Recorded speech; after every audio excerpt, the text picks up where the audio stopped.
Bonjour à tous et à toutes. Alors, Charline, elle est là, Stéphanie, elle est là aussi, Étienne, ça fait 3 semaines qu'on l'a pas vu, Étienne. Bon, je te rappellerai après la séance, et Marc, toujours présent. Bon, on va pouvoir commencer.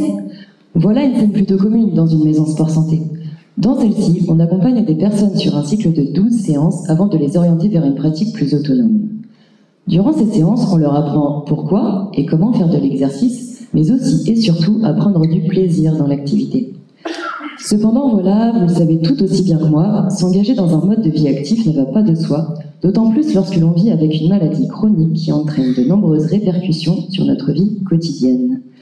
Et c'est ce processus d'engagement dans la pratique que j'ai choisi d'étudier dans le cadre de ma thèse. Ce cheminement à la fois complexe et singulier qui présente toutefois certaines spécificités. Prenons le cas de Marc, 50 ans. Cela fait 25 ans qu'il a cessé toute activité sportive au moment de sa première dialyse.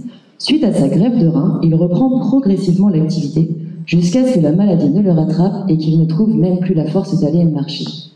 Fin 2022, il est pris en charge dans notre maison sport santé avant d'intégrer à l'année un club d'athlétisme. On le voit donc ici, cet engagement implique une dimension temporelle. L'activité physique de Marc évolue au gré de son état de santé. Il implique également une dimension normative et identitaire. Pour sa santé, Marc a d'abord repris l'activité sur prescription de son médecin. L'objectif, en s'inscrivant dans un club d'athlétisme, est de passer d'une activité à visée sanitaire à une réelle pratique culturelle qui corresponde à ses valeurs et à ses envies. Enfin, il implique une dimension sociale. Et pour cela, Marc est plutôt bien entouré. Entre sa femme et son fils qui le soutiennent depuis des années, le néphrologue qui lui a fait une prescription d'activité physique adaptée, le médecin qui l'a orienté vers la maison sport santé, l'enseignant à part qui lui a permis de reprendre confiance en ses capacités, ou encore l'éducateur sportif qui a choisi de se former pour ouvrir un créneau sport santé au sein de son club d'athlétisme. On le voit, cette succession d'actions, à la fois individuelles et collectives, ont permis de dessiner la trajectoire de Marc dans l'activité.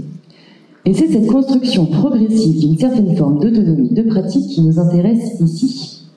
Partant du principe que l'engagement gagne à être étudié sur un temps long, je travaille en immersion dans 3 maisons sport santé, au sein desquelles je réalise le suivi d'une trentaine d'usagers sur 2 ans, tels que Marc, Charline et même Étienne, qui ne donne d'ailleurs plus trop de nouvelles. L'objectif, identifier les conditions et les mécanismes sociaux qui favorisent l'engagement dans la pratique d'une activité physique, et permettre ainsi aux professionnels de maisons sport santé d'accompagner au mieux les usagers dans la quête d'un sens à leur pratique et dans une vie plus agréable avec la maladie chronique.